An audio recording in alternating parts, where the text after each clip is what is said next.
Boa tarde novamente. Vamos iniciar nossa atividade de hoje. Primeiro, alguém tem algum comentário, alguma dúvida, alguma questão sobre a disciplina?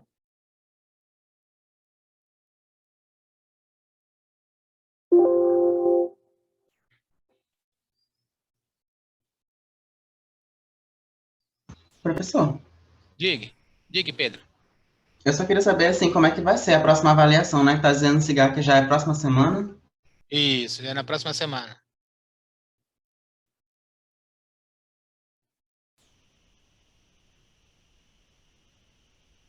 Da última. Isso. Então, na próxima semana, então, nós vamos fazer uma avaliação, né? Que vocês vão. A gente ainda está na dúvida ainda que eu vou mandar para vocês até, né, no mais tardar segunda-feira à tarde, tá? Eu estou com 2 modelos de avaliação para fazer, né? Pensando aqui na minha cabeça e conversando com o Júlio, e aí eu vou mandar uma mensagem para vocês explicando direitinho a partir de segunda-feira, ok? Tá certo, obrigado. Professor, vai Diga. ser em grupo novamente? Talvez sim, talvez não, ainda não decidimos. É por isso que tem as 2 alternativas, entendeu? Tá bem, obrigada.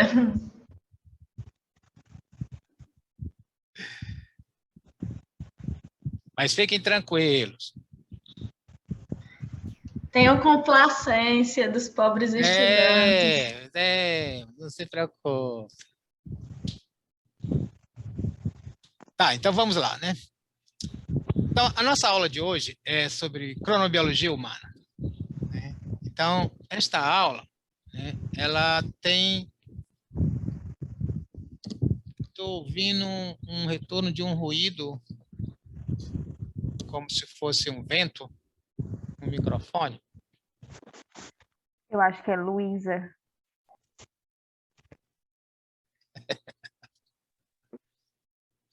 Pronto, acho que Luísa fechou. Qualquer coisa, Júlio, você pode trancar aí o microfone Ok. de quem estiver fazendo barulho. Ó, pessoal, só mais uma observação. Vocês podem me interromper a qualquer momento, tá certo? Não tenham problema. Qualquer coisa, abra o microfone e diga que tem uma pergunta, tá certo? Fiquem à vontade. Então, a aula de hoje, né, que a gente chama cronobiologia humana. Qual o objetivo dessa aula de hoje? Essa aula ela vai ser uma aula um pouco mais instrumental, né, no sentido de que eu vou tentar mostrar para vocês como que vocês, como futuros médicos, e no futuro vocês, nos consultórios, nos ambulatórios, né, de hospital, da rede básica de saúde, vocês podem utilizar as ferramentas da cronobiologia para avaliar os pacientes de vocês. E por que que isso é importante? E quais são as ferramentas que existem, né, e como, né, e quando elas são aplicadas. Isso é importante porque nas próximas as aulas nossas nós vamos fazer uma relação entre, né, a ritmicidade circadiana e alguns distúrbios, que é o que vocês vão tratar no futuro como profissional. Então, nessa aula de hoje é como nós estamos trabalhando, como se estivesse pensando dentro da medicina, né, no curso médico, como fosse o aspecto mais de semiologia, né, ou seja, a forma. Como é que eu posso avaliar, né, a ritmicidade no ser humano? Tá? Então, vejamos, a nossa aula, né, primeiro eu vou voltar, fazer algum comentário sobre a importância da ritmicidade circadiana para a vida humana e para a saúde humana, voltar um pouquinho a comentar sobre as propriedades da ritmicidade, e aí sim discutir como é que eu posso avaliar a ritmicidade circadiana no humano. Falar do cronotipo, né? Voltar um pouco da melatonina, que é o DLMO, que é o Gene Light Melatonin Onset, ou seja, o início, né, da secreção da melatonina em condições de luz de baixa intensidade, o uso da actimetria, né, a ritmicidade circadiana da temperatura, a ritmicidade circadiana de alguns hormônios, falar, né, sobre a organização temporal interna e finalizando com os determinantes genéticos da ritmicidade circadiana. Então, por que é importante, né, a ritmicidade circadiana para a vida humana? Então, esse diapositivo vocês já viram, esse gráfico, né, ele mostra aqui a concentração do hormônio de crescimento, aqui o tempo, e o que a gente observa é que a secreção do hormônio de crescimento ela não é constante, ela tem um padrão de secreção pulsátil, então a gente tem aqui o pulso, o que significa que a hipófise ela produz o hormônio de crescimento e secreta e para de produzir e secretar. Produz, secreta, produz, secreta. Então, é uma secreção pulsátil. E que esses pulsos, né, têm diferentes amplitudes, né, quando, né, ocorrem pela manhã, durante o dia, e altas amplitudes quando ele ocorre durante a noite. Então, eu tenho uma secreção pulsátil e uma secreção circadiana, né, do hormônio de crescimento. Além disso, né, a gente faz esse comentário, que eu acho que isso é importante, né, num artigo, né, saiu recente, né, é que a associação entre a ritmicidade circadiana e certas doenças levou nessa noção de que a função, né, rítmica, né, ela é importante, né, para, né, uma boa saúde. Então, você caracteriza uma boa saúde, né, como, né, tendo, né, uma função rítmica. E que a perturbação circadiana, ou seja, a perturbação da ritmicidade circadiana, é prejudicial à saúde. Então, a perturbação da ritmicidade circadiana é uma forma de você avaliar a qualidade, né, da vida, né, do sujeito. Então, quando a gente fala, né, do distúrbio circadiano, a gente tem um conjunto de trabalho, né, mostrando que quando você tem um distúrbio da ritmicidade circadiana, uma relação com doenças metabólicas, né, como, por exemplo, diabetes, obesidade, ou seja, sujeitos que estão submetidos a alterações circadianas, os trabalhadores em turnos, eles têm maior propensão a diabetes, têm maior, né, incidência, né, de obesidade, câncer também, né? Então, o câncer, né, tem já duas reuniões, duas monografias da Organização Mundial de Saúde, avaliando de que, né, alterações na ritmicidade circadiana em trabalhadores noturnos, por exemplo, aumenta a propensão ao câncer. Doenças neurodegenerativas, nós vamos mostrar isso também, né, você tem uma associação, né, ela é mais grave, quem tem mais distúrbios de ritmo, tal, e etc. E doenças cardiovasculares, né? Então, nós vamos, inclusive, fazer essas discussões agora, né, nas próximas aulas, por que que isso ocorre, como é que a gente pode fazer essa avaliação. Então, dentro das propriedades da ritmicidade circadiana que nós vimos até agora, essas três são importantes. Primeiro, ela é gerada endogenamente, ela tem um determinante, né, genético, né, e ela, é claro, depende também das condições ambientais. Então, né, a função, a ritmicidade circadiana, ela tem mecanismo de controle endógeno, né, e ela depende tanto dos mecanismos do seu padrão genético, do seu genótipo, como, né, do seu, né, entorno ambiental. Então, basicamente, o modelo que a gente tem trabalhado é esse. Eu tenho, né, os sinais, os estímulos ambientais, os sincronizadores, ou os Zeitgeber, né, que é a palavra em alemão, de tempo. E é claro, né, que quando a gente fala, né, dos estímulos ambientais, o fundamental é a luz, mas outros estímulos sociais, alimentação, atividade física também contribuem. Eu tenho, né, o oscilador principal, que, né, metaforicamente nós chamamos de relógio biológico, e no final eu tenho, né, o ritmo em si. E aí o que a gente chama de sistema de temporização circadiana é exatamente isso, as vias de entrada, as vias de saída, né, e o meu oscilador principal. E como é que eu posso fazer a avaliação dessa ritmicidade circadiana para usar na prática? Então, imagina, né, neste caso aqui, né, e eu vou mostrar um pouco o que vocês fizeram, né, na última avaliação prática, né, que imagina isso aqui, olha, eu tenho, né, baixa atividade, né, ou seja, os pulsos aqui são de menores intensidade, aqui de maiores intensidade. Eu posso fazer aqui um ajuste de uma curva cosseno. Então, veja, isso aqui em amarelo é os dados originais, que vocês já viram, e aqui em verde, né, é uma curva cosseno ajustada a esse dado.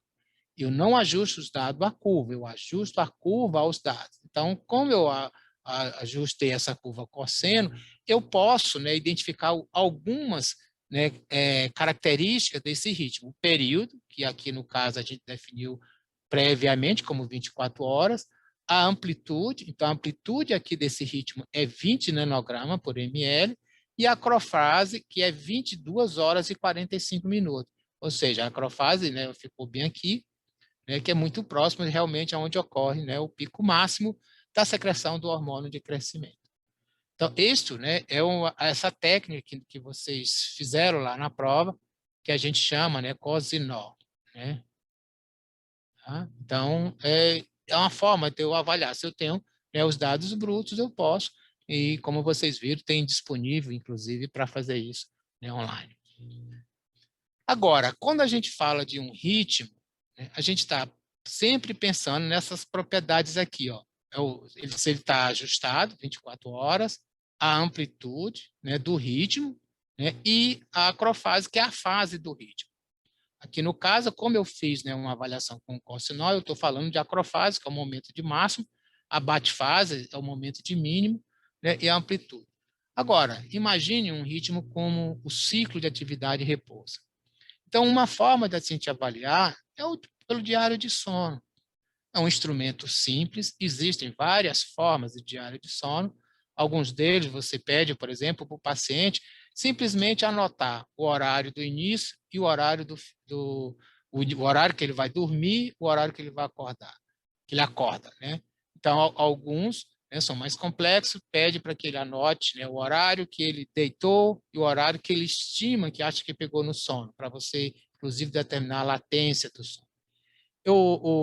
Lá aqui no meu laboratório, inclusive, quando eu faço, né, atendimento, né, com alguns pacientes que chegam no laboratório para avaliar o sono, né, ou seja, o ciclo sono e vigília, fazer uma avaliação circadiana, eu gosto desse modelo, né, que é um modelo bastante interessante. Eu vou explicar para vocês como ele é feito. Então, basicamente, aqui eu tenho a identificação, eu fiz aqui para vocês não identificarem, né, o paciente, né, o sexo, né, e a idade do paciente. Aqui ele vai marcar, né, ele escreve aqui a data, né, aqui é o dia da semana, porque aqui eu sei que isso aqui é uma segunda, uma terça, uma quarta, uma quinta, uma sexta, sábado. Aqui ele vai dizer se ele teve, né, alguma ocorrência durante o dia e alguma ocorrência durante a noite. Coisa simples. E o que eu peço, em vez dele do paciente anotar exatamente o horário, né, eu peço para ele fazer marcar como, né, uma reta, né? Então, ele vem aqui e marca aqui, olha, eu fui dormir meia-noite, né? Eu fui dormir meia-noite e acordei, né, 6 horas da manhã. Nesse outro dia também eu fui dormir meia-noite e acordei 6 horas da manhã.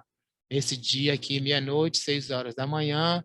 Aqui, meia-noite, acordei um pouquinho mais tarde, né, lá já mais próximo de 8. Aí, nesse dia aqui, ó, que é sexta-feira, né, que é sexta, né, eu vou dormir, né, o indivíduo foi dormir, né, e aqui ele marca, olha, acordou às 9 horas, aqui já é sábado à noite, olha, ele foi dormir, ó, bem tarde, né, depois, né, já lá para as 2 horas e acorda quase meio-dia. Então, na verdade, quando o paciente ele marca essas linhas, né, o que é que vai acontecer? Ele, mais ou menos, ele já começa, ele mesmo, visualizar como é que está o ritmo dele. Então, ele já sabe que, ó, o horário, ou seja, a fase de iniciar o sono está mais ou menos igual, a fase, né, do despertar está mais ou menos igual. Aqui o despertar, né, foi mais para tarde, né, porque isso aqui é o final de semana, né, porque é de sexta para sábado, de sábado para domingo. Aqui já voltou novamente, aqui, ó, teve novamente aqui o atraso. Então, o próprio paciente já vai vendo isso, né?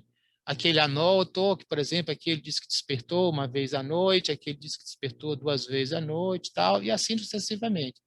Isso é interessante, esse modelo de diário de sono, para a gente ver o ciclo sono e vigília, principalmente quando a gente orienta, né, para o paciente para dormir de uma forma, né, mais regular, tal, e aí ele mesmo vai se policiando, ele mesmo vai vendo como é que está o padrão dele. Então, ele já chega no retorno, né, no atendimento, dizendo, olha, doutor, o meu sono está bagunçado, o meu sono está bem regular, como o senhor vai ver e tal, né? Então, uma forma simples de você estar avaliando, né, o ritmo, né, no caso aqui, o ritmo de sono e vigília. Veja que isso, né, você pode aplicar isso em qualquer condições. É claro que Você tem que ter uma boa relação médico-paciente, no caso, para o paciente, né, aderir, né, e realmente preencher, né, o diário do sono todos os dias, né, de uma forma, né, correta. A outra forma é você tentar avaliar, né, o sujeito sobre os horários dele, né, perguntar sobre como é que é a alocação temporal do sono e das atividades, que é o que nós chamamos de cronotipo. Que aqui eu estou chamando, eu tenho gente que é cedo, né, mais próximo aqui do nascer do sol, e gente aqui tarde, né, que está aqui representado, né, por esse belo, né, quadro do Van Gogh, né, que é a noite estrelada, né, gente que prefere pedalar pela manhã cedo, outros pedalam no final da tarde ou à noite, né, ou gente que prefere estudar à noite ou estudar de dia, e também gente que prefere dormir cedo, dormir tarde e tal. Então, existe, né, vários modelos para a gente fazer essa avaliação. Um dos principais dele é esse questionário, que a gente chama o questionário HO, né? A gente fala HO, né, porque é o nome dos autores que criaram ele, que é o Ronen e Rotsberg, né, são dois, né, suecos, né, que criaram esse questionário, foi publicado e ele hoje é utilizado no mundo inteiro. Então, o que é que ele tem? Na verdade, são 19, ele é composto de 19 questões, com várias alternativas, algumas questões têm 5, outras têm 6 alternativas, e cada, né, alternativa vai dar um ponto, né, e no final você tem a somatória desses pontos. Quando você aplica esse questionário na população como um todo, você tem esse padrão aqui. Aqui eu tenho uma frequência, ou seja, o número de sujeitos que tiveram determinado score. O score, então, seria o ponto final, né, das 19 questões. E aí tem gente que tem questões, né, o score fica 16 e o máximo aqui vai ser 81. Então, veja, essa aqui é uma distribuição na população como um todo, que é uma distribuição que a gente chama de distribuição normal. Tá? E aí a gente diz que a gente classifica, então o score vai me dar um valor, né, da preferência do sujeito. Então, assim, quanto menor o score, isso implica, né, que o indivíduo prefere a atividade e o sono mais tarde. E, né, quando o score ele é maior, isso significa que o sujeito prefere as atividades mais cedo. Então, por isso que é chamado, tem os scores menores de vespertino, os scores maiores de matutinos, e eu tenho aqui a maioria da população como intermediários, está entre os matutinos, né, e os vespertinos. Então, isso é o que a gente chama de cronotipo. O cronotipo ele é um fenótipo da preferência na alocação temporal do sono e das atividades, que é conforme o indivíduo vai respondendo as perguntas do questionário. O cronotipo ele funciona como um marcador da fase circadiana. Aqui também a gente tem aqui uma distribuição, isso aqui é uma distribuição dos cronotipos dos estudantes de medicina de uma turma específica daqui da UFRN, e o que a gente percebe é se eu for medir a temperatura, fazer aquele ritmo que a gente fez. Então, se eu for ver aqui a bate-fase, né? Então aqui a bate-fase aqui dos matutinos está lá próximo de 4 horas da manhã. A bate-fase do vespertino está lá próximo de 8 horas da manhã. Então aqui são 4 horas de diferença entre os extremos, né, os matutinos, né, e o vespertino. Então, eu aplico um questionário, 19 perguntas, e eu totalizo, né, um score. Ao totalizar esse score, eu vou, então, poder ver se esse sujeito ele tem a tendência a mais cedo, matutino, ou mais vespertino, ou intermediário. E, então, indiretamente, a gente sabe que fazendo esse score, a gente mais ou menos está determinando a fase da ritmicidade circadiana, porque ele segue, por exemplo, aqui, né, a fase do ritmo de temperatura. Aqui no laboratório, né, em Natal, a gente desenvolveu, inclusive, isso aqui é um software que foi desenvolvido aqui no nosso laboratório, em que é possível, né, o indivíduo aqui, ele dá o código do sujeito, a idade do sujeito, ele marca. Aqui são as questões, aqui só tem as respostas, né, não tem uma pergunta em si. Então, isso aqui é para o profissional, né, fazer a avaliação. Então, a questão 1, né, ele marcou o primeiro, a questão 2 marcou o último, e assim sucessivamente. Aí, no final, né, você tem, né, pede para calcular, ele vai dizer aqui qual é o código do sujeito, a idade do sujeito e os pontos totais. Então, aqui o ponto, né, deu 48, né, no caso, esse ponto 48 significa que ele é indiferente, né, e aqui a gente tem esse outro índice de bimodalidade, que eu vou falar mais na frente, né, que no caso sugere que esse sujeito ele é bimodal, né? Eu vou deixar isso aqui para vocês, né? Vocês têm lá a aula, né, no PDF, né? Então tem esse endereço aqui. Vocês podem baixar esse livro. Esse livro chama-se Cronotipos Humanos, que foi escrito, né, pelo professor Leandro Lourenço Duarte, que estudou muito, né, o cronotipo aqui no Brasil, né? Então quem tiver interesse em baixar o livro, né, tá lá na aula, né,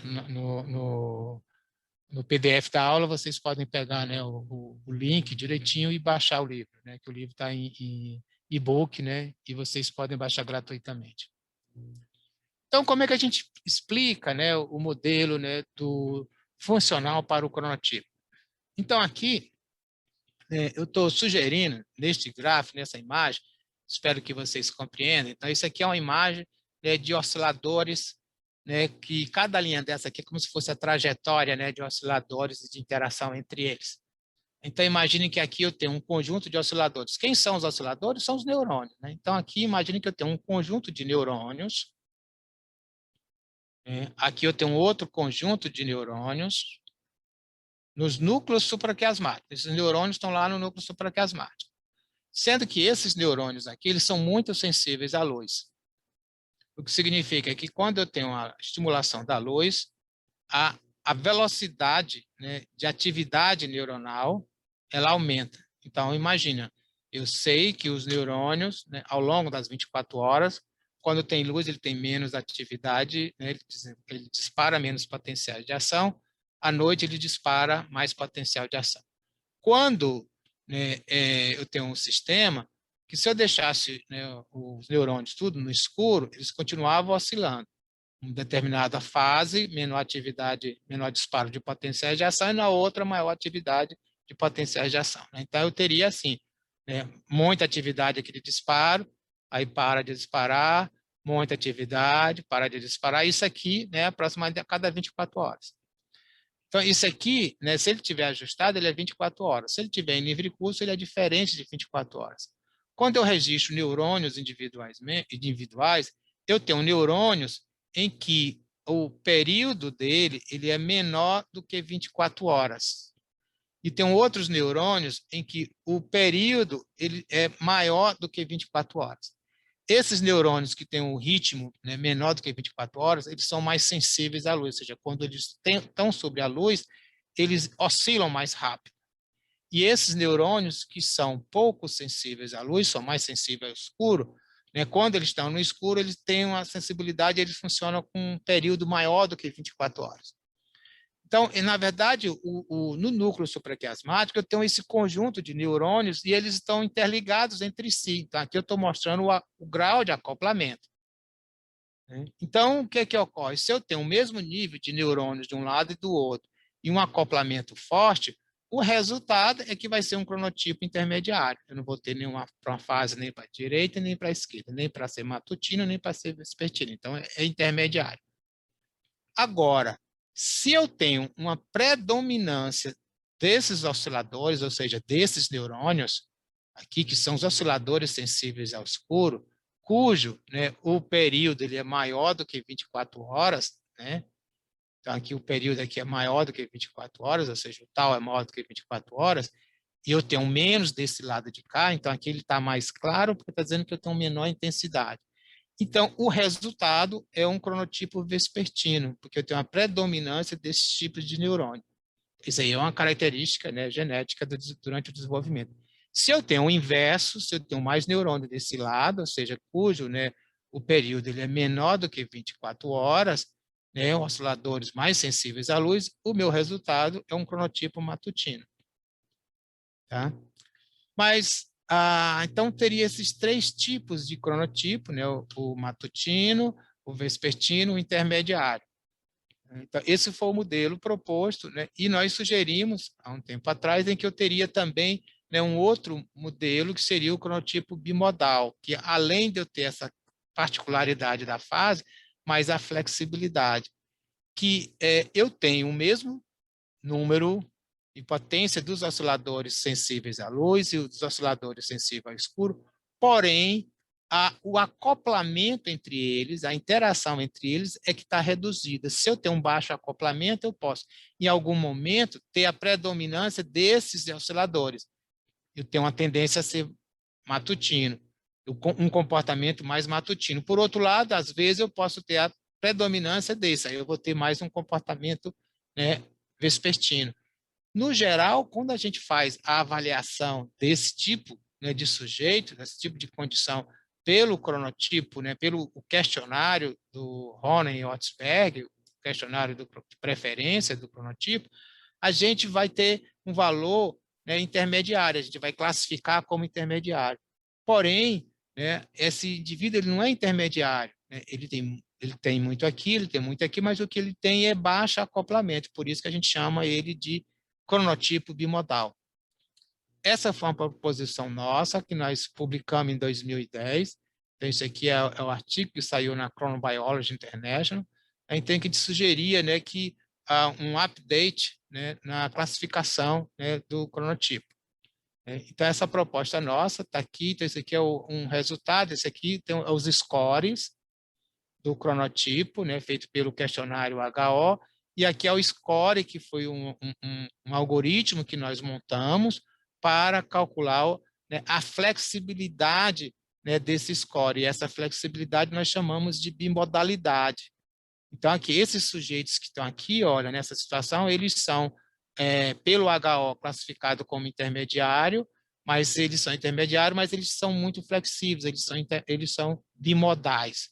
Então, isso foi que nós sugerimos, né, em 2010, e por uma grande satisfação nossa, né, em 2012, né, um grupo da Alemanha, né, eles fizeram uma avaliação semelhante, utilizando o algoritmo que nós elaboramos, num estudo epidemiológico lá na Alemanha, com alemão.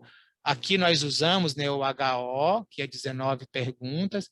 Eles usaram, né, a escala composta, né, de matutinidade, né, e essa escala ela é semelhante ao HO, só com menos questões. Aqui eu tenho 19 questões e aqui eu só tenho 13 questões. E utilizando, né, esses dados, eles também encontraram a mesma coisa. Então, esse aqui é o score, né, do cronotipo. Né? Veja que ele é um pouco diferente, ele vai de 13 a 53, e não aqui de 16 a 84. Então, esses indivíduos são os matutinos, os intermediários, né, os vespertinos, os intermediários, né, e os matutinos. E aqui teria, né, os bimodais, né, os tipos de bimodais. Então, foi uma grande satisfação para a gente, né, porque a gente ter, né, o nosso trabalho, a nossa hipótese proposta sendo reconhecida, né, por outros grupos de pesquisadores. Né. Professor, Diga. então o cronotipo bimodal seria basicamente um indivíduo que fica variando ao longo do tempo entre matutino e vespertino?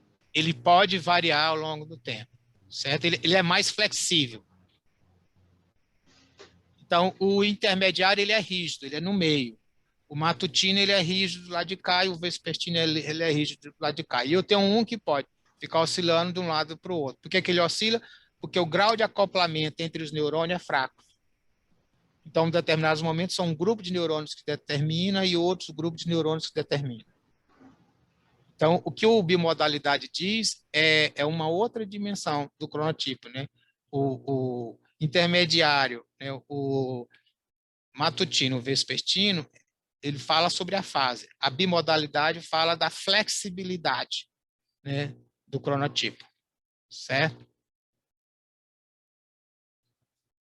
E uma coisa interessante, né, é que, por exemplo, nesse estudo, que é um estudo também publicado na Chronobiology International, com um grupo americano, em que eles estudaram, né, enfermeiras, né, um estudo sobre relação do cronotipo com câncer de mama em enfermeira, né, e o que eles sugerem, né, que aqui está a parte do texto dele, né, que representa, né, a bimodalidade, né, que tem sido sugerida, né, aqui pelo o Martin Nayak, que é o primeiro autor do nosso trabalho, é que a bimodalidade ela pode descrever um traço, né, que seja consistente tanto com o matutino e o vespertino, e que talvez, né, esses sujeitos bimodais eles têm uma maior propensão, né, a desenvolver câncer.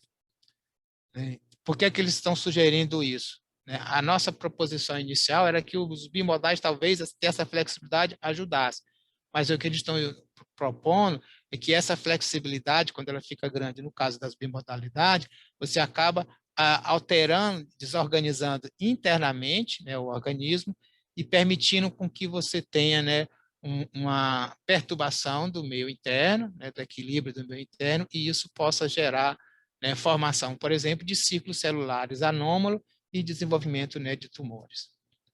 Então, é isso que ele vai, né, hipotetizar, que esses sujeitos, né, com os bimodais é os que têm, né, poderiam ter os alto risco, né, de câncer de mama.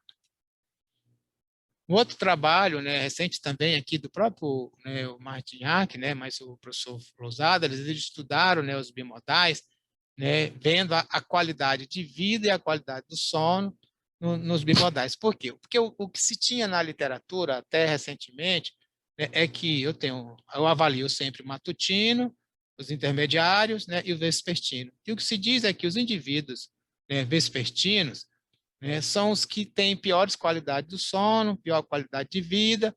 Por quê? Porque a sociedade ela valoriza muito mais, ela é muito mais matutina do que vespertina, o que faz com que o indivíduo, né, que é vespertino, ele acaba indo dormir muito tarde, mas ele tem que acordar cedo por causa, né, a questão do trabalho ou da escola, e ele acaba tendo um problema de sono. Então, isso aqui é um teste que faz o seguinte: isso aqui foi avaliado, né, a qualidade do sono. A qualidade do sono aqui ela foi feita pelo esse índice, né, que é o índice, o PSQI, que é o índice, né, de qualidade do sono de Pittsburgh. Pittsburgh é a universidade onde ele foi desenvolvido. Então, esse questionário ele foi desenvolvido para ser aplicado, né, em seres humanos e para fazer um screen, né, de se o indivíduo tem ou não tem problema de sono. Então, quanto maior o valor, né, desse questionário, o score, pior a qualidade do sono. E aqui eu tenho os sujeitos, que é o matutino, os intermediários, os bimodais, né, e os vespertinos aqui. Então, veja, o que é que eles observam? É que os, né, matutinos, né, eles têm, né, uma qualidade do sono, em média, aqui, ó, abaixo, né, de 6, uma qualidade de sono boas. Os intermediários aqui, ó, uma qualidade de sono aqui próximo de 6,3. E os que são, né, aqui desculpa, esse aqui é o vespertino. O vespertino tem uma qualidade de sono já próximo lá de 8, né, que já é uma qualidade de sono ruim. E isso aqui é diferente desses dois. Então, significa que os vespertinos têm pior qualidade de sono. Então, isso é o que já se via na literatura anteriormente. Mas o que eles mostram agora é que, além disso, você tem uma pior qualidade do sono nos sujeitos, né, que são bimodais.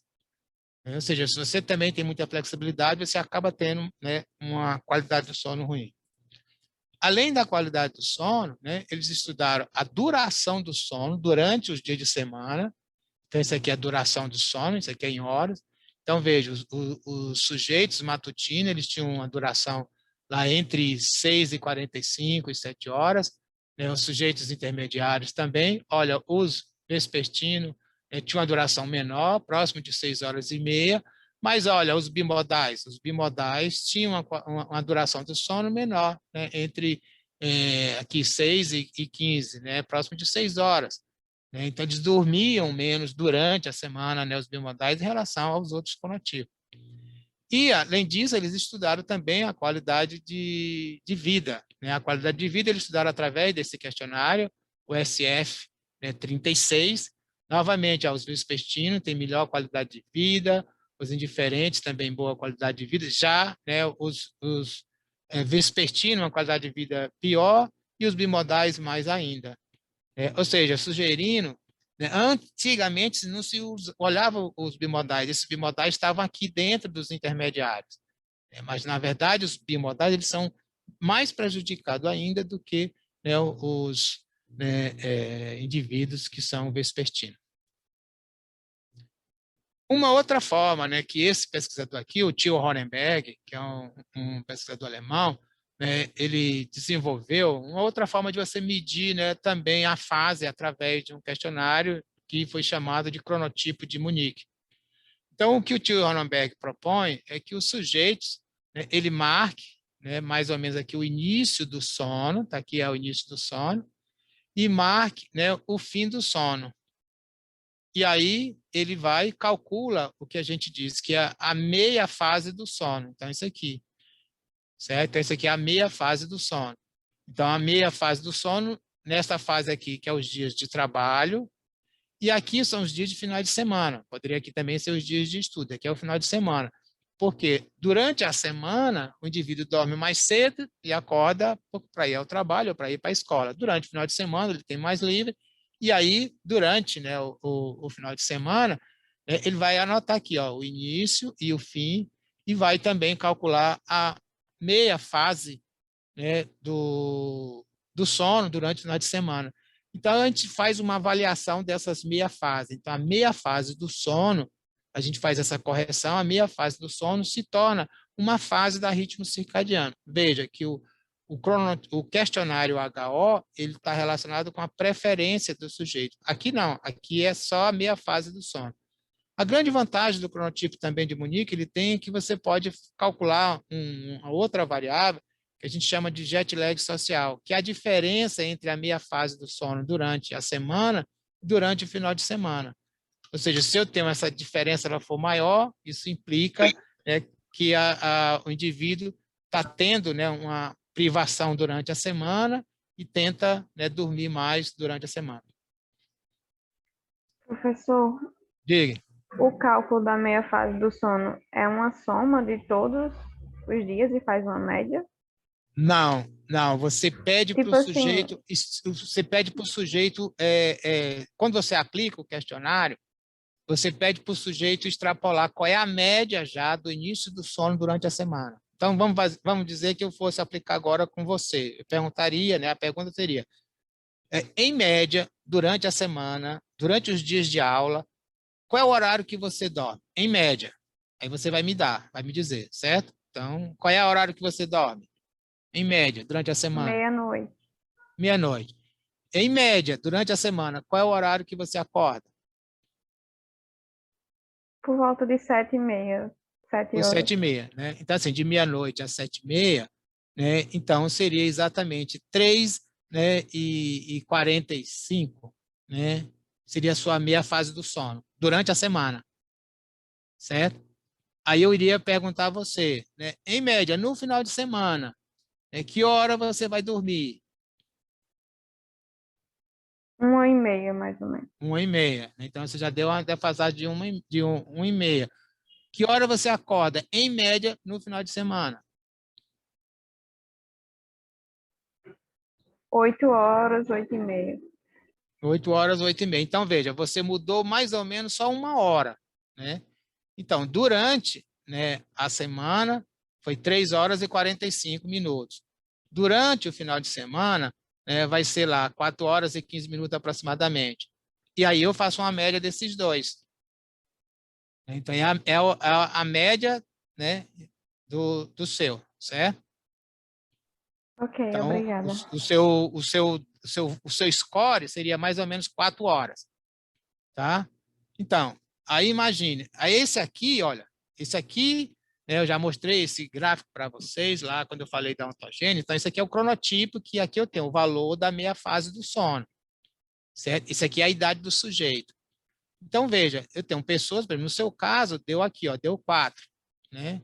Certo? Mais ou menos, né? Que eu fiz um cálculo assim bem chute, né? Então, eu posso ter 4, eu posso ter aqui 5. Então, assim, quanto menor esse valor, mais matutino, maior esse valor, mais vespertino. Certo? Então, esse cronotipo aqui, ele faz esse cálculo dessa forma.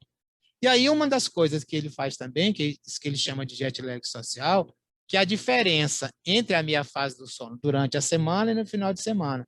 Então, no seu caso aqui, a jet lag social sua está bem aqui, ó, que deu quase meia hora, né? Então, quanto maior esse jet lag social, esse valor aqui, quanto mais tarde você vai dormir e acordar comparado com os dias de semana, né, maior você tem o que eles chamam de jet lag social, ou seja, você está nessa fase, né, de comprime o sono durante a semana e expande durante o final de semana para tentar compensar.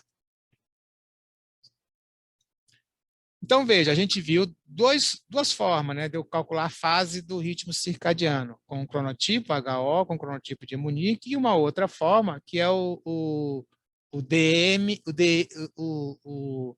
DLMO, né, que é o Dim Light Melatonin Onset, ou seja, o início, né, da liberação de melatonina, né, em condições, né, de luz de baixa intensidade. Então, o que você pede, né, então, a gente está medindo, né, geralmente a gente faz a medida, né, na saliva, né, a melatonina na saliva, porque ela fica secretando, ela fica liberada na saliva, mas se você tiver num laboratório e o paciente estiver internado, você faz a medida, né, por exemplo, tirando o sangue do sujeito. Então, na verdade, você vai medindo aqui várias vezes, então medir aqui, medir nesse horário, medir nesse horário, medir nesse horário. Eu já sei que isso aqui ele já aumentou, né, com um percentual, né, de 10% acima, então deu 10% acima, eu marco que esse horário aqui, 21 horas, é a fase do início da liberação de melatonina, então isso é o DLMO. Né? Então, esse é o valor, né, que você mede, então é isso. A gente vê aqui o início da melatonina, o DMLO é isso aqui. Então, é um marcador, né, biológico, né, do sistema circadiano. Veja que nesse trabalho aqui, o que é interessante, aqui eles pegaram, dividiram os sujeitos em matutino, em sujeito e vespertino, e fizeram várias medidas, né? Eles mediram, por exemplo, aqui a sonolência do sujeito, tá? Né? Dos sujeitos matutinos, do sujeito vespertino, viram que existia uma diferença grande, né? Então, os sujeitos, né, matutinos tinham mais sonolência. Eles mediram isso aqui as horas do dia, né? Aqui a sonolência mínima e a sonolência mínima, né? Desculpa, aqui a sonolência mínima do sujeito matutino estaria aqui próximo de entre 12 e 14, e do indivíduo, né, vespertino estaria aqui, né, quase que 10 horas depois, né, às 22 horas. Né? Aqui é o indivíduo, né, que ele vai marcar a melatonina, então a melatonina do matutino está aqui, ó, o DMLO, 22 horas, aqui deu maior do que 24 horas, aqui é o início do sono, antes de 24 horas, aqui é o início do sono do matutino. Quando eu vou ver as diferenças, né, então aqui eu estou vendo a diferença entre os matutinos e o vespertino, olha, se eu vou ver a temperatura mínima, aqui, ó, deu 5 horas, aqui deu 7 horas, a diferença foi 2 horas e 25 minutos, né, o DMLO foi 2 horas e 80 minutos, então é muito próximo. Se eu for olhar a propensibilidade ao sono, então, aqui deu 2 horas e 10. Agora, quando eu vou à sonolência subjetiva, aí deu 9 horas. Né? Então, a sonolência, né, ficou muito distante, né, a sonolência subjetiva. Mas a propensão ao sono, né, os níveis de melatonina, né, e, né, a temperatura, né, estão muito próximos. Né? Sugeriram de que a classificação, quando você usa, né, o cronotipo, você realmente está inferindo, não tanta precisão, mas está inferindo a fase da ritmicidade circadiana. Já nesse outro trabalho aqui, o que eles fizeram foi o seguinte, e se eu testar isso, né, várias vezes, tipo assim, eu testo aqui no ano, 2 anos depois eu faço o mesmo teste. Então, isso aqui é um teste, são cada sujeito aqui, eu estou vendo as diferenças, tá? Aqui, quando eu usei o questionário, que é o MEC, aqui está em inglês, esse aqui é o HO, que é o que eu falei para vocês, que a gente usou. Então, aqui é do primeiro, né, no primeiro estudo e aqui no segundo estudo, com a diferença entre eles de 3 anos, tá? Então, aqui, eu tenho, olha, veja que quando eu vou ver aqui a relação, é uma relação linear, mostrando de que há uma estabilidade na forma como que o sujeito responde ao questionário. Do mesmo jeito, aqui, quando eu uso o questionário de Munique, né, que eu estou vendo a meia fase do sono, aqui no caso eu estou vendo só dos dias livres, né? Então, veja, o primeiro estudo e no segundo estudo, 3 anos depois, olha, também uma relação linear. Olha aqui o R aqui, ó, ponto 85, ó, ponto 73, bastante alto. E aí, quando a gente estuda aqui, né, a questão do final, né, do DMLO, certo? No final do estudo, né, ou seja, a liberação de melatonina, que é o marcador, né, mais biológico, primeiro estudo e o segundo estudo. Ou seja, fiz aqui e eu vejo que as pessoas também mantêm, olha, o R aqui é 0,81, um pouquinho menor do que, inclusive, né, que o R dos cronotipos, né, mas altamente estatístico significante. Então, mostra que essas três medidas, tanto a medida usando o questionário HO para determinar o cronotipo, usando o questionário de Munique para determinar o cronotipo que vem na minha fase do sono, ou usando a melatonina, eles são muito próximos. Né? Claro, como isso aqui, determinar a melatonina não é uma coisa simples, é caro e difícil, né? Então, vocês, né, fiquem, né, total, né, liberdade e condições de usarem, né, o questionário HO, né, ou o questionário, né, de Munique, né, com o objetivo, né, de assim, olha, eu vou fazer isso, vou marcar, vou determinar, isso vai ser importante.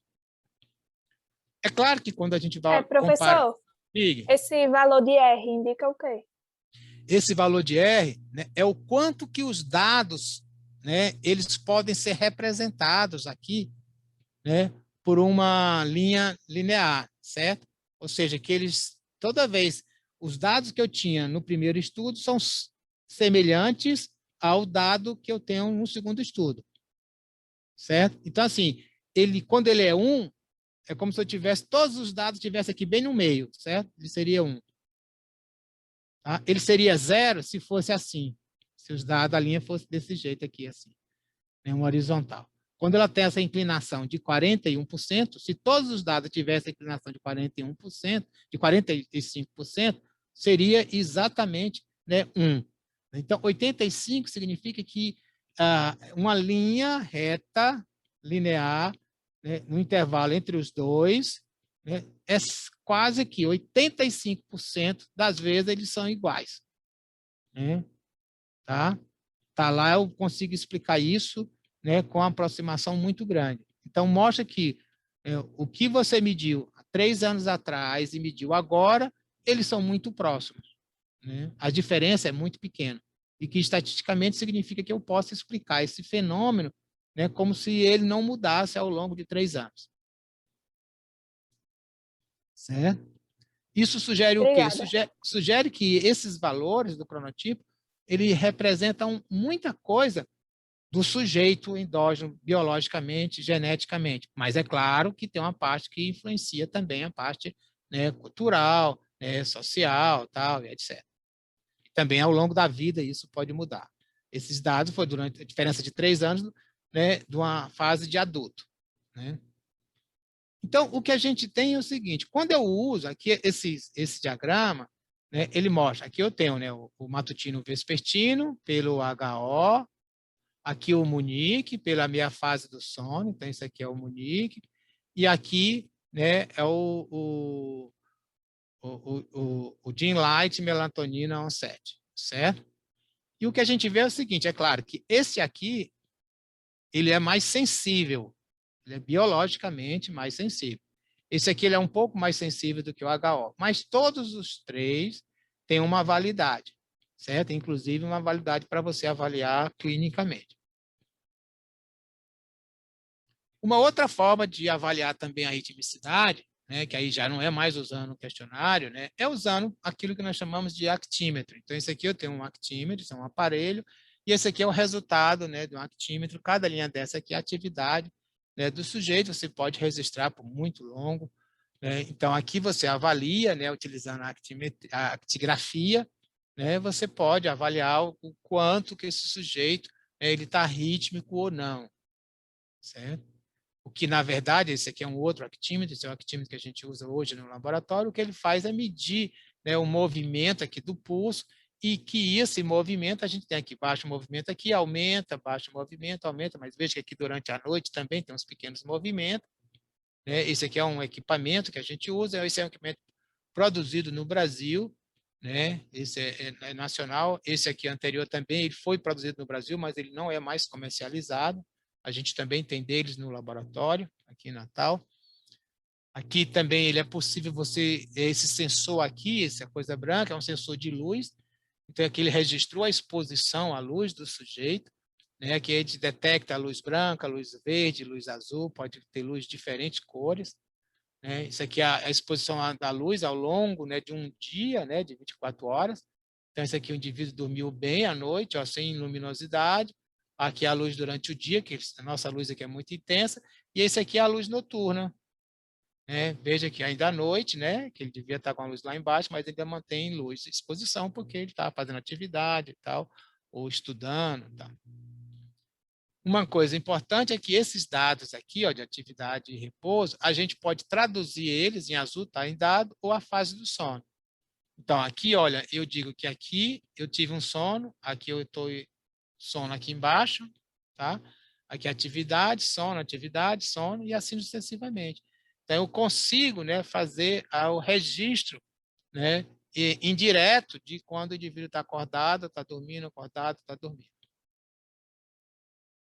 Esse é um registro, né, de um sujeito que a gente tem. Aqui é o conjunto, né, da atividade com a presença, né, da luz e tal. Aqui o que está em verde aqui são os episódios que o programa automaticamente registrou quando o indivíduo dormia. Né? Aqui tem esses cochilos e tal. Esses registros aqui são registros, inclusive, pessoais meu, né, que eu confirmo que aqui foi momentos de sono mesmo que eu faço no final de semana. Então, aqui eu estou mostrando, né, com detalhes maiores, então, aqui é a fase do sono, aqui as exposições, né, de temperatura, aqui que está em vermelho, e aqui em amarelinho, né, e outras cores mais que não dá para a gente detectar, é a exposição à luz. Como vocês viram, né, é possível marcar, utilizando o actímetro, o início da fase ativa, o fim da fase ativa, determinar a duração da fase ativa. Então, aqui, ó, o início da fase, o fim da fase, tudo isso é a fase da minha ritmicidade circadiana. A duração da fase é isso aqui, indiretamente, é a amplitude, né, do meu ritmo. Certo? Então, eu posso estar detectando isso. Então, paciente chega, né, com algumas queixas, às vezes a gente pode utilizar. Então, a gente faz avaliação hoje, né, bastante interessante utilizando, né, a actimetria e tal nos pacientes.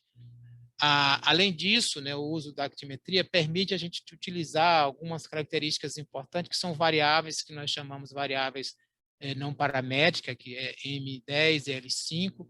O M10 é muito relacionado à atividade, o L5 é vigília. Né? A gente também vê o IV e o IS.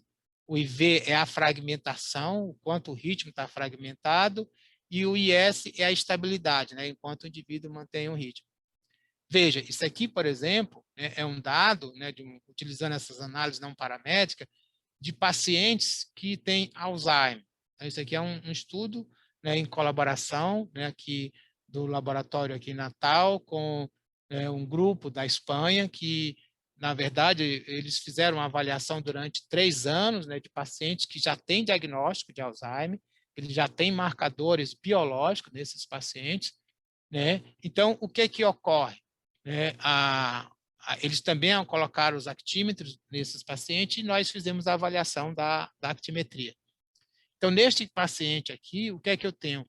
O IS dele é 1,85 e esse paciente aqui, né, ele tem um IS de 0,9. Então, isso aqui significa que ele tem, aqui ele é mais circadiano, a potência do circadiano, o ritmo está estável, aqui o ritmo não está estável, a gente já vê aqui no actograma, né, mas aqui eu estou quantificando. Olha, o IV, a fragmentação é 0,7, aqui a fragmentação aqui é 1, então ele é mais fragmentado. A amplitude relativa aqui é 0,94, a amplitude aqui, ó, é 0,87. Então, a amplitude aqui do ritmo aqui é maior neste caso do que neste caso. Aqui são os horários, né, que é o horário do início da atividade, o horário do início do sono, né, etc. Então, o que é que esse, inclusive, é um trabalho que foi encaminhado agora para publicar. O que você observar é que isso aqui é um caso, né, de um paciente com Alzheimer, né, e que desenvolveu um quadro de maior gravidade. Então, o que está sendo proposto é que a avaliação da ritmicidade é um parâmetro preditivo para avaliar, né, ou sugerir qual o grau de gravidade de que vai ser o desenvolvimento, né, de um paciente, né, que tem, por exemplo, uma demência como Alzheimer. Então, se você pega um paciente que tem uma boa ritmicidade, sugere que a doença vai progredir mais lentamente. Se você tem, né, um sujeito com a baixa estabilidade rítmica, alta fragmentação, isso significa que provavelmente, né, ele vai ter, né, o desenvolvimento da doença de uma forma mais severa. Foi isso que esse trabalho mostrou. O mais interessante, né, não é só a gente ter conseguido ver isso, mas também, né, que é o que está sendo proposto hoje pelo grupo, né, a gente, como o pessoal da Espanha e outros grupos internacionais, é que se você pegar esse sujeito aqui e submeter ele, né, à terapia por luz, melatonina, tal, etc., você pode melhorar esse ritmo dele, e melhorar esse ritmo dele, você com certeza vai melhorar, né, o desenvolvimento, né, da doença, vai reduzir, né, a gravidade da doença. Então, voltando, nós vamos discutir um pouco mais na frente, na aula mais na frente, sobre, né, como é que é possível a gente poder mexer, né, nos pacientes para melhorar o ritmo dele e tentar evitar, por exemplo, uma degeneração, no caso do paciente com Alzheimer, de uma forma mais grave. Aqui é o ritmo de temperatura, então aqui é a temperatura oscilando ao longo das 24 horas. Vocês viram isso e vocês fizeram a aplicação do Cocinor. Então, isso aqui é de um dos grupos, né, que eu peguei lá aleatoriamente. Então, aqui é a temperatura e aqui é a hora do dia, né? Aqui os pontos as bolinhas azuis são, né, os dados originais, e aqui é a curva cosseno ajustada para esse paciente. Então, olha, veja, nesse sujeito aqui, né, que foi chamado aqui o indivíduo 1, o meso, a temperatura de 36,95, a amplitude de 0,35, a acrofase 12, seria aqui o máximo, né? 14 horas, e o mínimo, a batefase, 2 horas e 26. Para esse sujeito aqui, ó, olha, a temperatura, o meso, 36,96, idêntico, mas ele tem uma amplitude um pouco menor, né? A acrofase, né, é 18,38, é quase 4 horas depois, e a batefase é 2 horas e 36, também quase 4 horas depois. Então, eu posso dizer que esse aqui é um sujeito que ele provavelmente é matutino, e esse sujeito aqui provavelmente é vespertino. E o que eu mais vejo, olha, que uma coisa importante, a amplitude desse aqui do matutino é maior do que a amplitude do vespertino. Significa que a amplitude do vespertino está achatada. Está achatada por quê?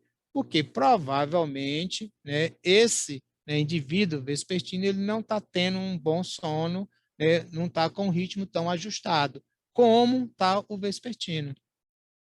Perceberam aí? Então, isso foi o que vocês viram na prática.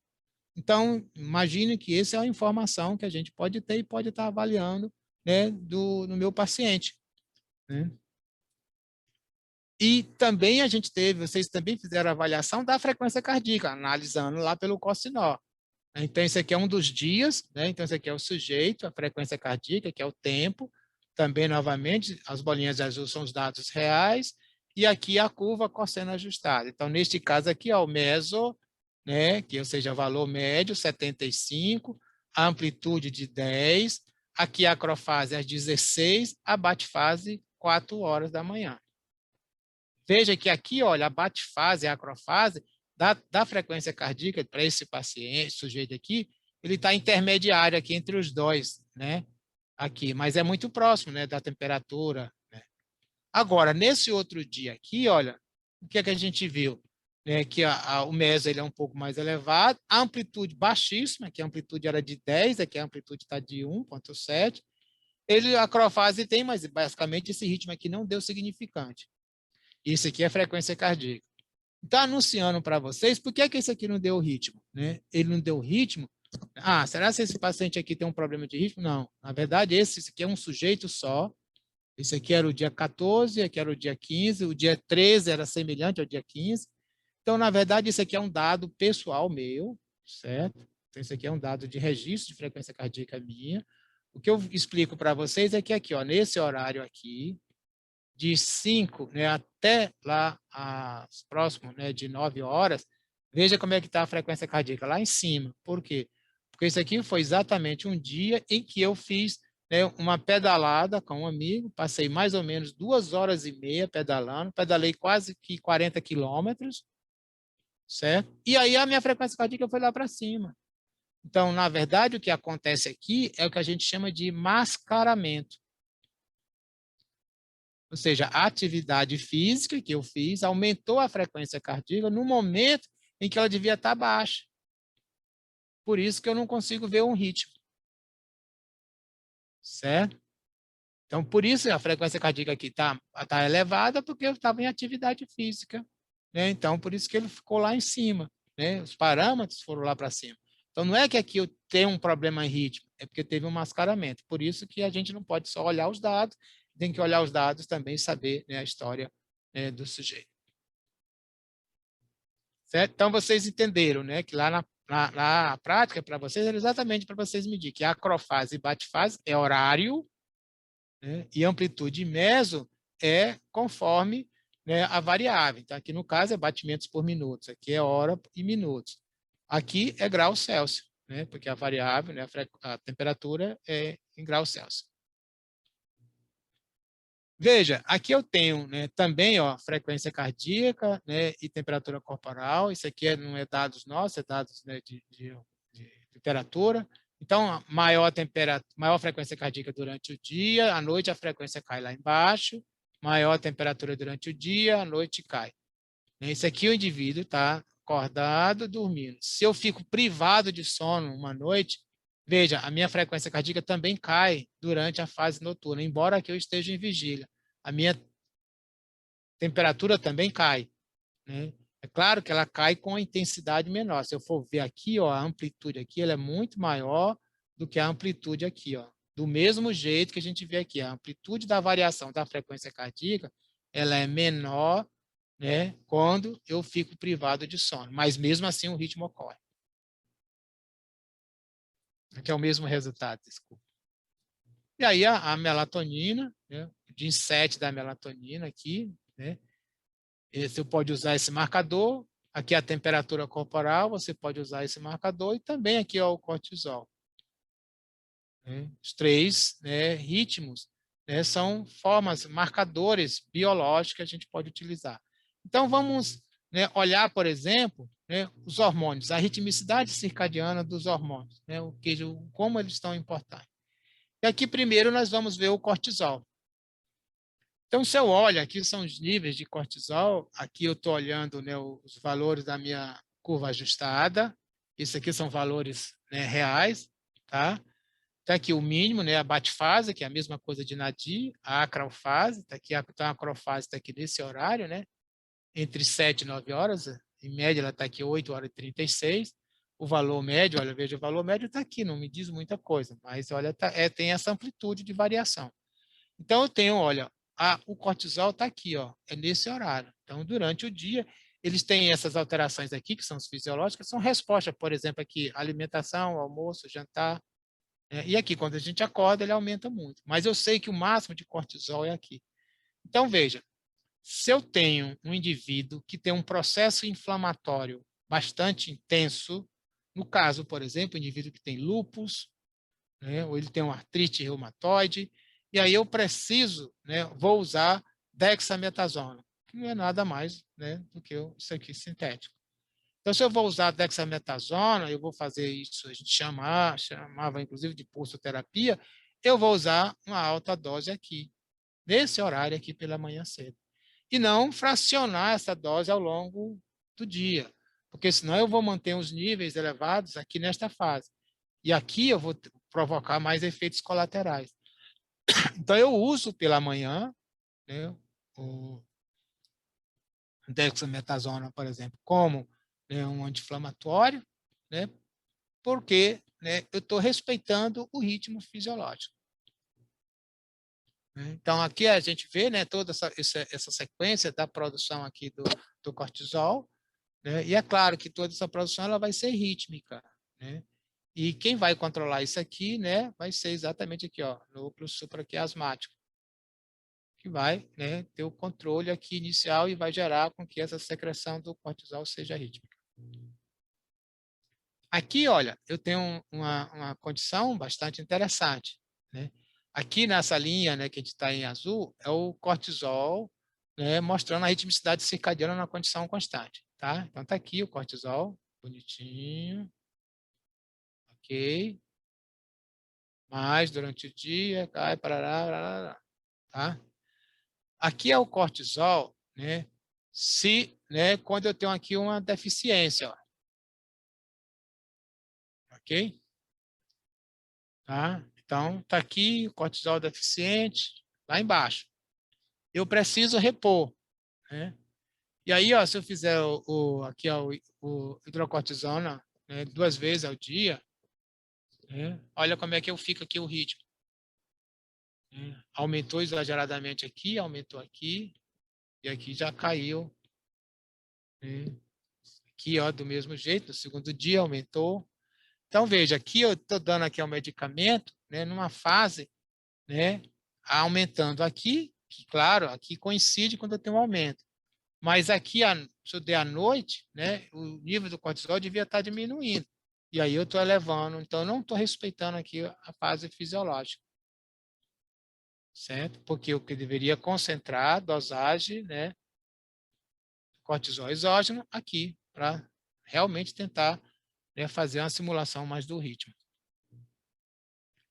Aqui, quando a gente vai olhar, né, algumas condições, né, patológicas, então, em vermelho eu tenho aqui os níveis normais de cortisol, né, começa lá antes de acordar, na manhã, e vai caindo.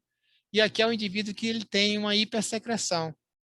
Olha que maluquice, aqui seriam os valores, né, durante o dia mantém-se elevado, o que ocorre? Ó, tem esse pico aqui, tá, lá no final da tarde. Então, veja que esse padrão aqui, né, ele é totalmente anômalo comparado com o parâmetro fisiológico. Aqui é já numa condição, por exemplo, da doença de Cushing, né? Eu tenho aqui os níveis, né, normais. Doença de Cushing, eu tenho aqui um padrão, né, mantendo, né, um nível quase que constante, né, ao longo, né, dos vários horários. Então, veja que olha o efeito que ele está fazendo nessa fase aqui. Eu tinha que estar a níveis baixos, eu estou tendo níveis elevados. Então, e aí a gente sempre tem que olhar, né, o cortisol no sentido de avaliar o que é que está acontecendo, né? Então, o azul aqui é sempre o padrão normal. Então, eu posso ter aqui essa curva irregular que ela está defasada. Em vez de eu ter mais cortisol pela manhã, eu estou tendo mais cortisol à tarde. Né? Isso aqui é o clássico do hipercortisolismo. Né? E aqui eu tenho valores muito baixos, eu tenho uma redução, né, da produção do cortisol, níveis lá embaixo, ou eu tenho uma condição, por exemplo, como do Cushing, que eu tenho elevado constante, né, muitos níveis elevados. Outro hormônio também importante, né, que é o TSH, né, ou seja, que vai modular a função tiroidiana, né, então ele vai ser produzido, né, pela pituitária. Ele tem baixos níveis durante o dia, altos níveis durante a noite. Então, veja que interessante. Embora durante o dia, né, eu vou ter mais metabolismo, à noite eu vou ter menos, mas eu vou produzir o TSH mais à noite, eu vou fazer com que a tireoide vá produzir mais, né, os hormônios tiroidianos, né, e aí, promovendo os hormônios tiroidianos, né, eles vão se liberar, eles vão ter também mais atividade à noite. Ok? Então, está aqui, né, os níveis de TSH, né, valores médios, o T3, tá?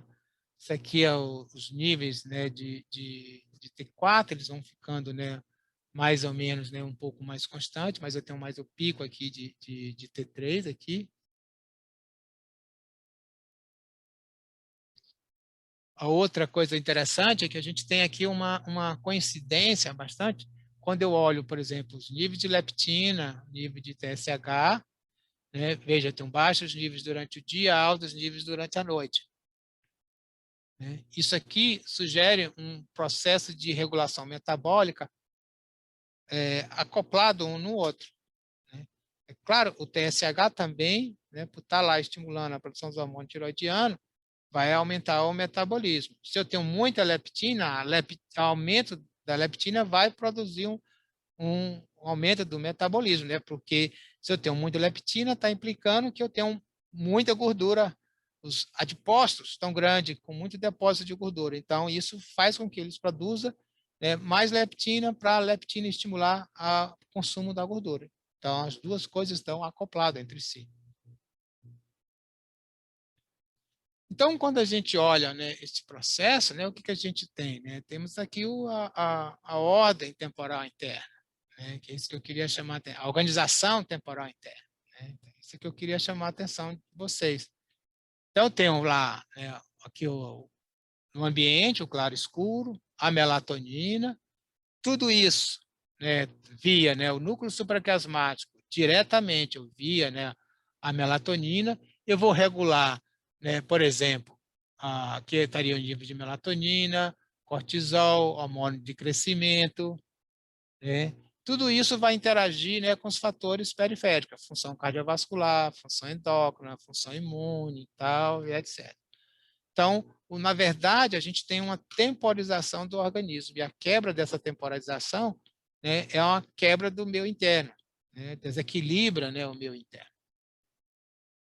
Então, está aqui, né, eu tenho o núcleo supraquiasmático gerando um padrão ritmo de 24 horas, e isso vai fazer com que o fígado funcione, né, com um padrão rítmico de 24 horas, atividade cardíaca com padrão rítmico de 24 horas, a função renal, atividade a renal também uma função de 24 horas, né, e atividade muscular.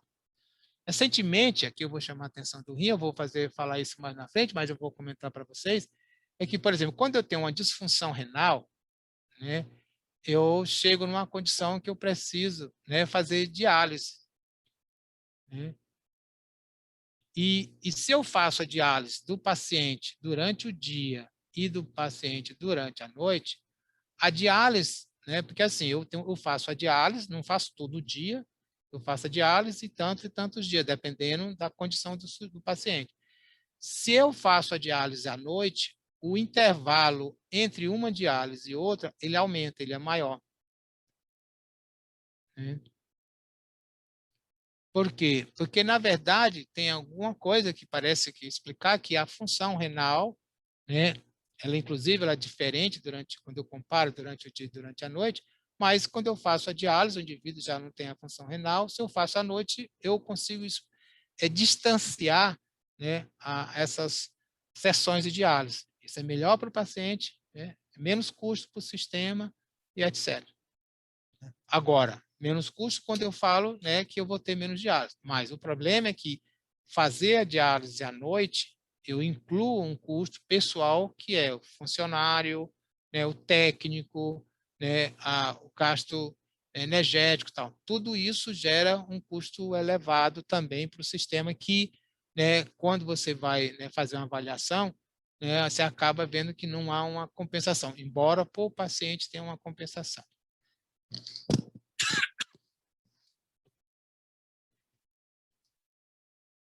As funções, né, endócrina, né, ela é fundamental. Então, essas três coisas aqui que eu queria chamar a atenção.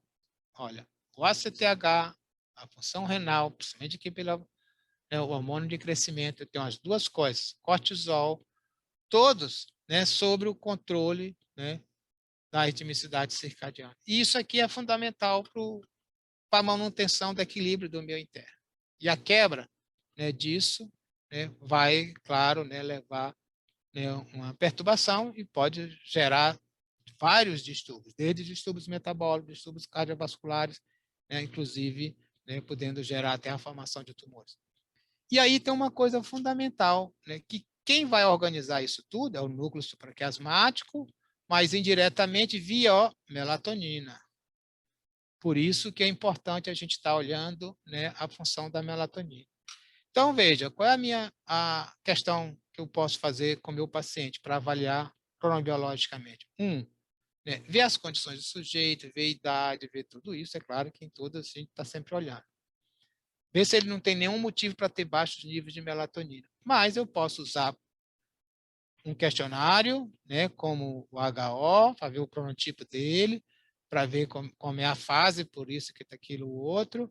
Né? Eu posso, por exemplo, usar um outro tipo de questionário, eu posso dosar melatonina, eu posso colocar um actímetro para ver o quanto que o indivíduo está ritmo. Não, eu posso, inclusive, passar, né, um diário de sono para ver se o indivíduo está com um ritmo mais estável ou não, etc. Então, tem um instrumento, né, para medir direto ou indiretamente a ritmicidade circadiana, né, do meu paciente, porque eu sei que se ele tiver com o ritmo, né, perturbado, ou se ele tiver com a quebra, né, da ritmicidade, essa quebra da ritmicidade pode estar contribuindo com o distúrbio ou metabólico, ou cardiovascular, ou respiratório, ou endócrino, que esteja acontecendo com ele. Ou pode ser, inclusive, a causa dessas alterações. Tá? Então, eu sempre tenho que olhar isso com calma. Então, está aqui, né? Então, eu sempre tenho que olhar em mente, né? Isso que eu queria chamar a atenção de vocês, que vocês sempre vejam que o paciente, cada paciente de vocês, vai ter uma organização temporal interna. Tá? E essa organização temporal interna de cada paciente, né, ela é fundamental para vocês tomarem decisões, tanto de diagnóstico como de terapêutica.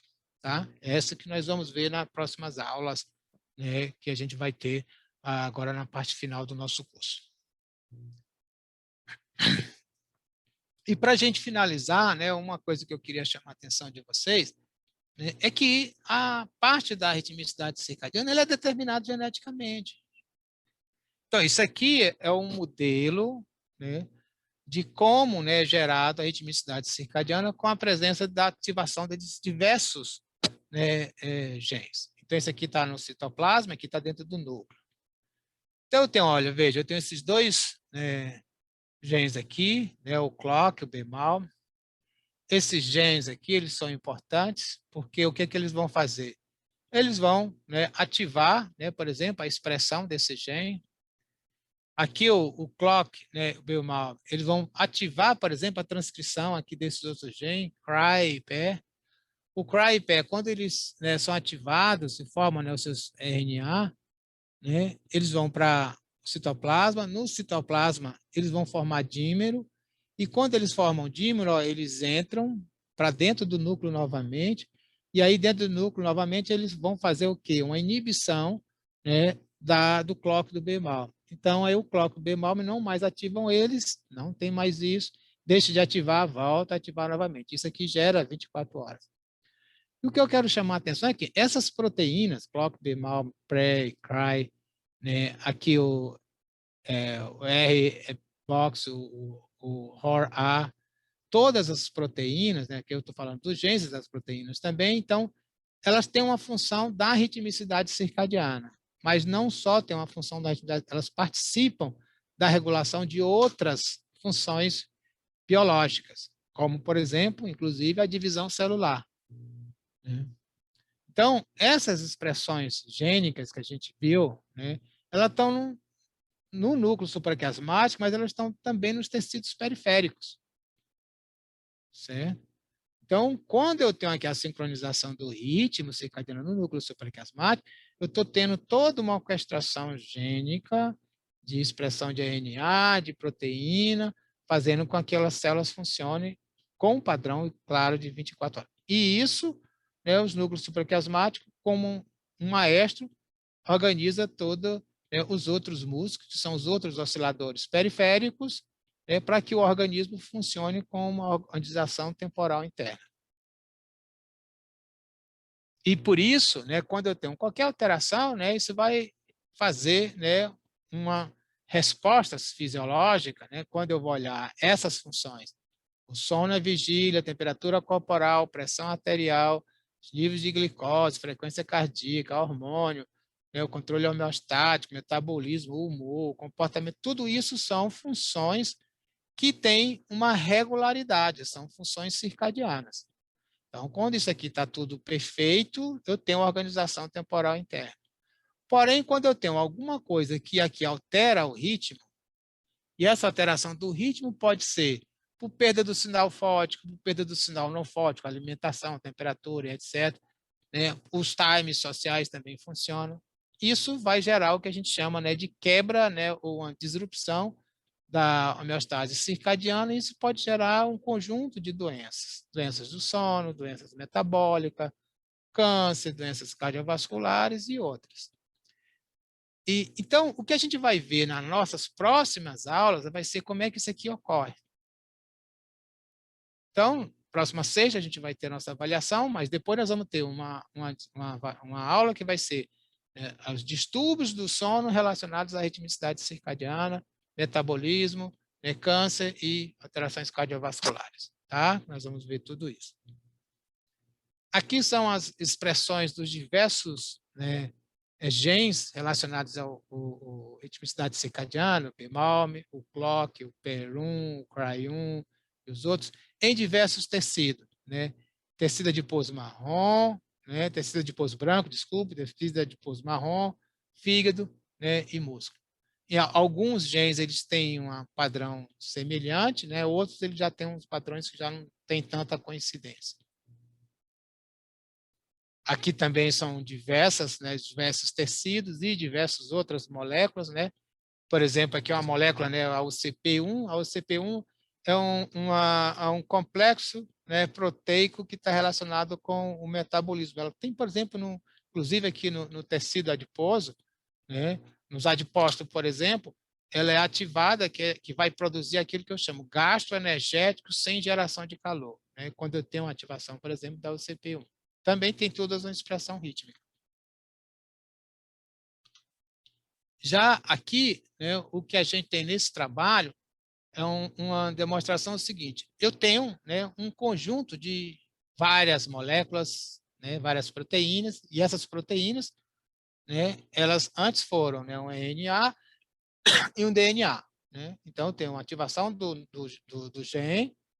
Esse gene vai fazer o RNA transportador, o RNA mensageiro, RNA transportador. Aí depois eu pego faço a síntese, né, da minha proteína. E aí o que aqui a gente tem assim, eu tenho milhares de genes. Aqui é uma demonstração de alguns genes, né, e aí em tecidos diferentes, tecido branco, adiposo branco, tecido adiposo marrom, fígado e músculo. O que está em vermelho são os genes que expressam, né, de uma forma rítmica, ou seja, ele tem maior durante o dia ou é à noite ou o inverso.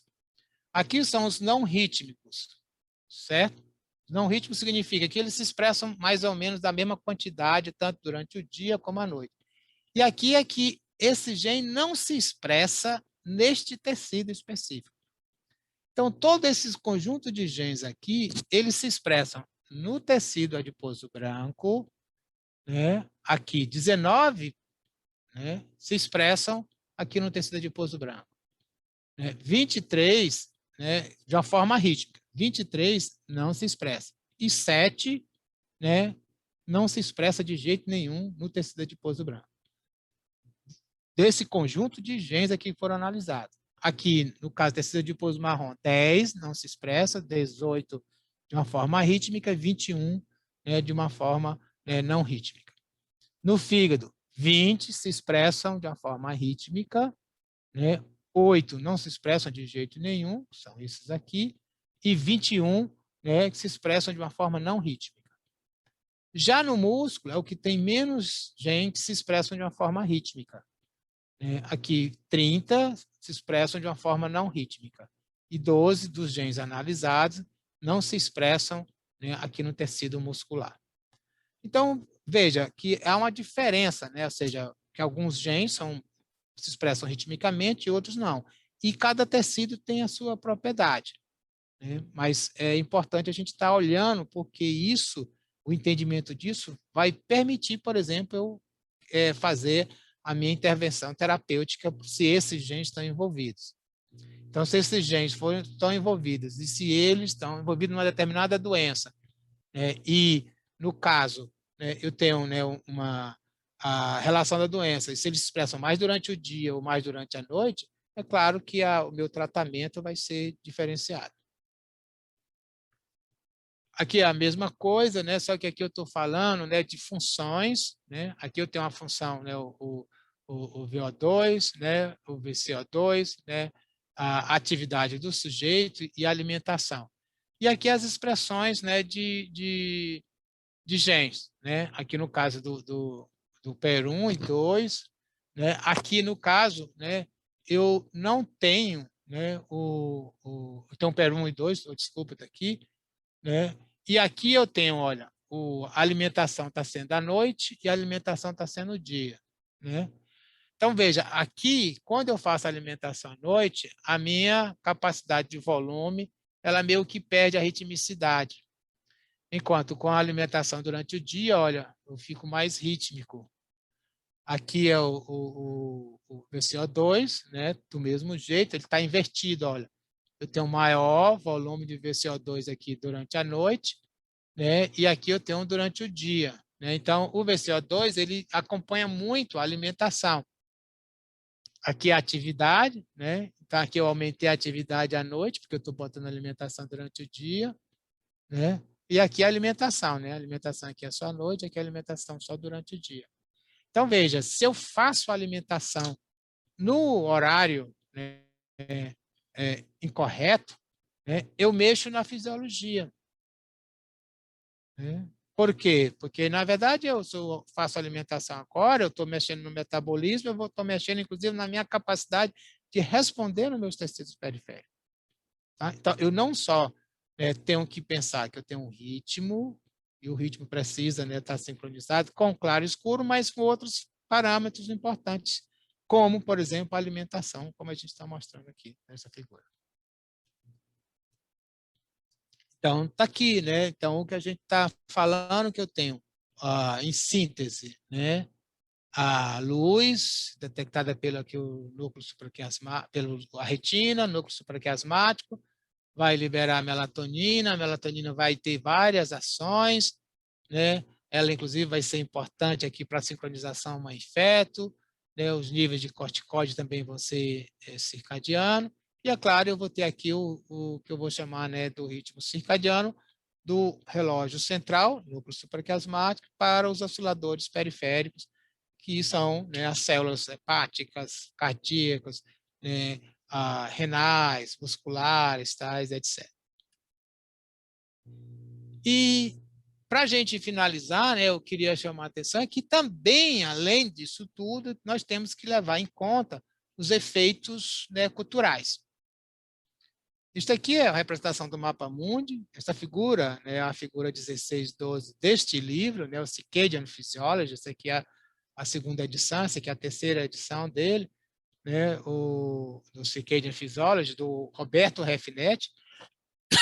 Roberto Reffinetti é um brasileiro, né, que mora nos Estados Unidos, né, já há muito tempo, né, e ele tem esse livro, né, e aqui o que ele mostra é cada ponto desse é o nome da cidade, olha Natal aqui representando a América do Sul, ficamos muito contentes, né, em ter colocado aqui Natal.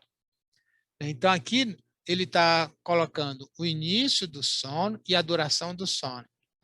Então, veja, aqui em Natal, né, são dados, né, que ele pegou do nosso laboratório, né, mais ou menos aqui 12 é meia-noite, tá? Então, aqui é meia-noite, né, o início do sono dos jovens, aqui são dados que a gente estudou, né, e a duração de 7 horas. Né? Aqui em Chicago, né, eles já estão dormindo mais tarde e dormem mais. Londres, né, aqui Londres devia estar aqui, né, mas eu não sei porque ela foi colocada aqui. Montreal, né, Filadélfia, né, aqui Dakar, né, aqui a Maçã, aqui Sapporo, no Japão, Tóquio, Sydney. Então, a gente vê, né, cada lugar eu vou ter, né, um horário para dormir e uma duração do sono. Isso é definido pelas características endógenas do sujeito, pela genética do sujeito, mas também pelo ambiente, pelo grau de iluminação, né, pelas características, né, culturais, né, se é uma cultura, né, que, por exemplo, faz sesta ou não, se é uma cultura que se trabalha muito cedo ou mais tarde. Né? Por exemplo, né, na Espanha, né, a maioria das atividades, tudo é depois das 9 horas. Portugal, do mesmo jeito. A Península Ibérica como um todo, as coisas começam bem mais tarde. O comércio abre mais tarde as escolas começam mais tarde e tal. Então, quando eu estive, né, em Barcelona, aí eu, acostumado em Natal e cedo para a universidade, o chefe dizia, olha, você pode chegar na hora que você quiser, John, mas a gente só vai começar a atividade aqui no laboratório, eu só chego às 9 horas. Então, as coisas, né, realmente começavam bem mais tarde. Porém, né, ficavam até altas horas da noite. Né? O jantar, normalmente, era 10, 11 horas, as pessoas iam dormir, né, muito mais tarde do que, por exemplo, na nossa cultura. Então, a gente também tem que, né, sempre, né, levar em conta, além dos fatores biológicos, né, os fatores culturais. Tá? Então, era isso que eu tinha para apresentar hoje.